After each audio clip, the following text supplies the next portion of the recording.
Harka fuunee akkam jirtu abdiidha miiltota irra chaanaalii keenya sabiskiraayibii gochuu hin dagatina. Kutaan akka ittaanu akka yeroon isin bukkee ga'uufisi mallattoo notifiikeeshinii tuquun hiriyoota keessan akka sabiskiraayib godhaniif afeeruu hin dagatina.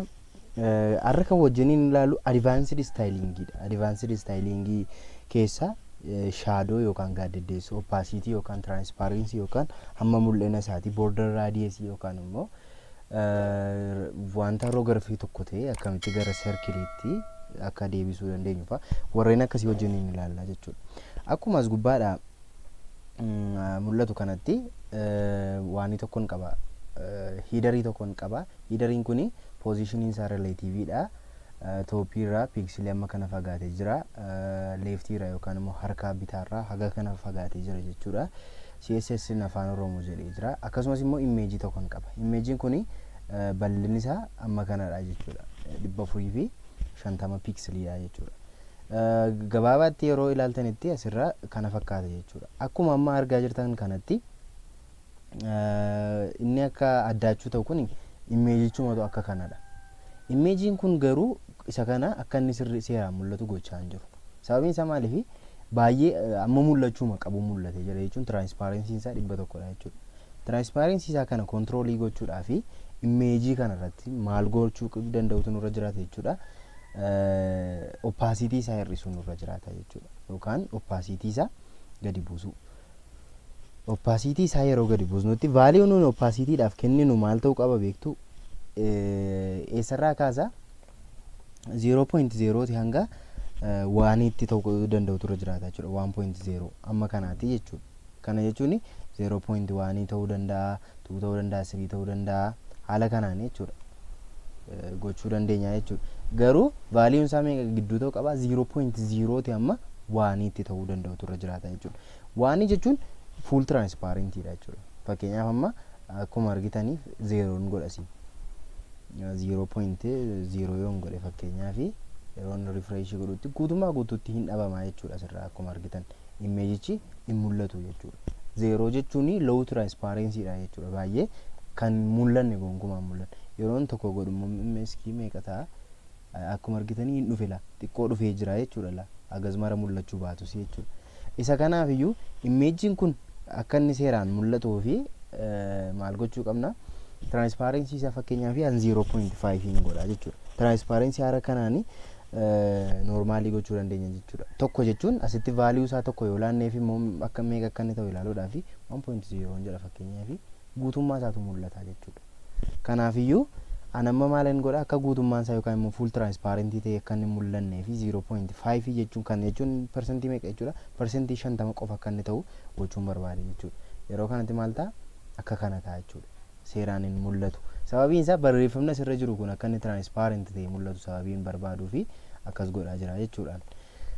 Deebiin lammaffaan immoo maalidha? Erga kana goone ammas imeejii barreeffama kana akka ilaaltanii ija namaatti hawwataa miti. Jechuun agas mara kan nama hawwatu miti. Kanaaf iyyuu maalan itti dabaluu barbaade? Shaadoo itti dabala yookaan immoo gaaddidduun itti dabaluu barbaade barreeffama kanatti. Gaaddidduu itti dabaluu fi asumatti hin godha. Text shadow jenna. Text shadow jenna. Text shadow yeroo kenninuutti fi immoo wantoota nuyi hubachuu qabnu shaadoon kun ammam deema jechuun horizontaalii ammamii akka inni irraa fagaachuu qabu. Deebi'ee immoo vertikaalii. Bilaariin isaa immoo bilaariin shaadoo kana ammam akka ta'uu fi kalarii maaliin immoo akka inni ta'u difaayinii goonaa jechuudha. Fakkeenyaaf asirraa 20 piiksiliin jedha. Kana jechuun horizontaalii isaadha jechuudha. Kanan asitti difaayinii gochaa jiru. Inni kun immoo vertikaalii isaadha. Vertikaal shaadoon isaa meeqa ta'a jechuudha? 0 piiksiliidha jechuudha. Itti aansee immoo amma inni bilaarii ta'u. Amma inni bilaarii ta'us ammaa fi kanan godha kalarii isaa immoo reediin jedha jechuudha. Kun maalidha? Horizontaalidha. Kun immoo vertikaalii isaadha. Kunoo maalidha? Bilaarii amma inni ta'u jechuudha shaadoo sana. Kun immoo kalariidha jechuudha. Kanaaf iyyuu amma maalan godha jechuudha? Kana seevii godheen as dhufee yeroon rifreeshii godhutti akkuma isin argitanii kan horizontaalii muuvii godhu qofadha kan inni 20 kenneef. Jechuun dalgee kan akka inni muuvii godhuu fi kanan kenneefi waan inni ta'e ilaala. Kalarii diimaa qabaatee horizontaalii piiksilii 20 deemee jira jechuudha. Amma immoo maalan godha? Kana 0 godheen vertikaalii immoo isinitti argisiisuu fi vertikaalii irratti immoo dhufee maalin jedha? 20 piiksilii godha. 20 piiksilii godhe yeroo rifreeshii godhutti vertikaalii deemaa jira jechuudha wanti kun akkuma argitan.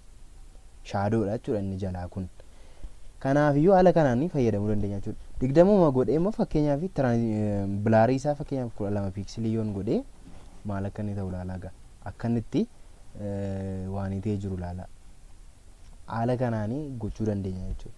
Kanaafiyyuu anamma 20 jechuun baay'ee guddaa sababii ta'ee fi 20 godhuu fakkeenyaaf 2 godheenini yookaan immoo 4 godha kana horizontaalis 4 godha waluma qixxaa ta'u. Kana booddee maalin godha refreshing godha.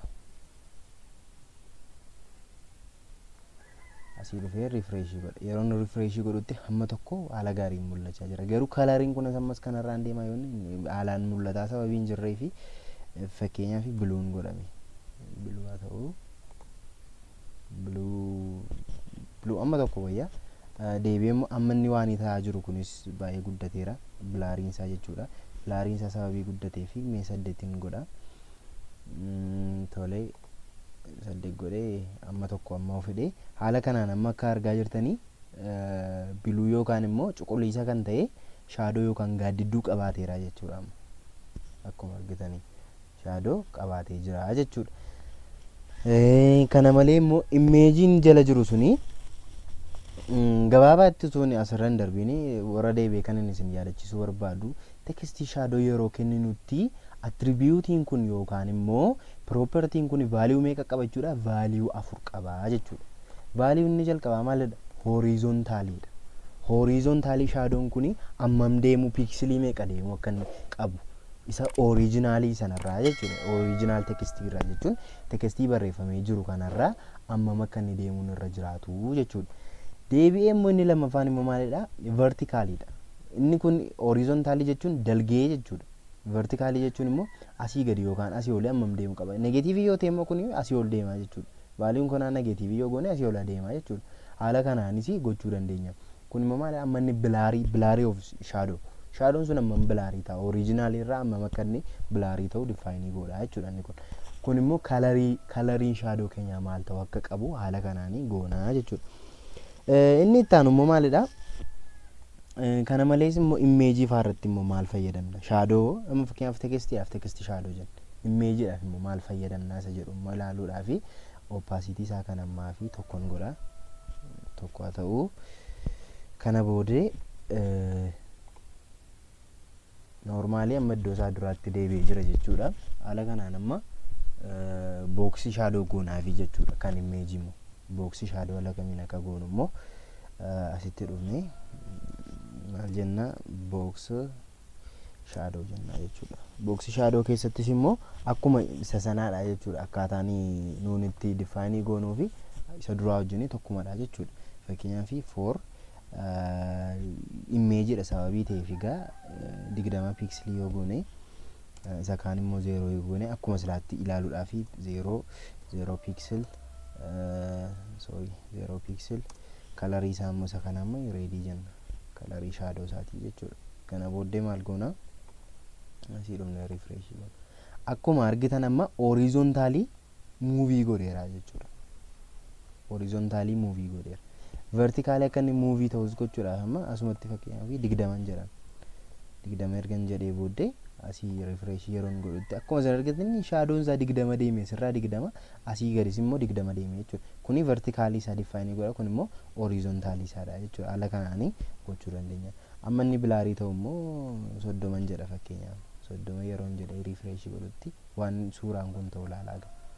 Haala akkasii qabaata jechuudha. Haala akkasiitiin suuraadhaa fi maal goona? Booksii shaadoo goona jechuudha. Tekstii yookaan barreeffamaaf immoo tekstii shaadoo goona jechuudha. Kana malee amma suuraa kana akkuma isin argitanii rektaangiliidha.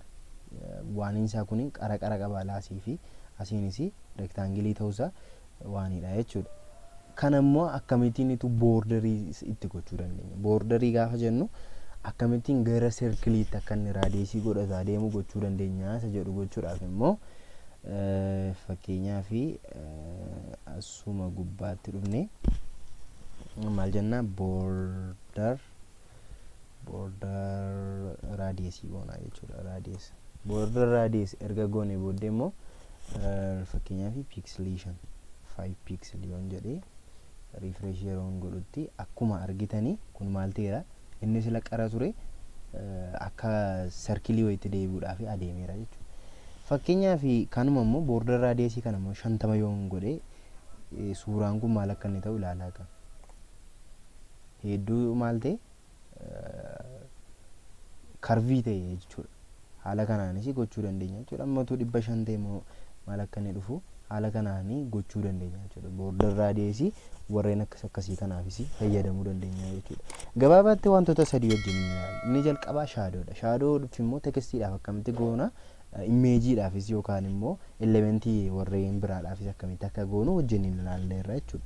Opaasiitiis ilaalleerra. Opaasiitiin immoo maal akka fakkaatu tiraanspaarensii isaa jijjiiruuf kan nu gargaaru ta'uusaa fi vaaliyuun inni fudhatu 0.0 dha hanga 1.0 ttidha. Kana jechuun 0.0 0.1 0.2 haala kanaanidha kan nuun kenninuufi jechuudha. Waanii yoo jenne 1.0 yeroo jennutti opaasitiin isaa meeqadha jechuudha 100% dha jechuudha. 0.5 immoo meeqadha 50% dha jechuudha. Haala kanaanii ilaalleerra. Inni deebi'ee immoo xumura irratti immoo boorder raadiyeesii waliin ilaalleerra jechuudha. Kutaa itti aanu wal argina irra deebiin kun miltoota eekidha. Chaanaalii keenya sabiskiraayibii gochuu hin dagatinaa. Sabiskiraayib godhaa. Galatooma.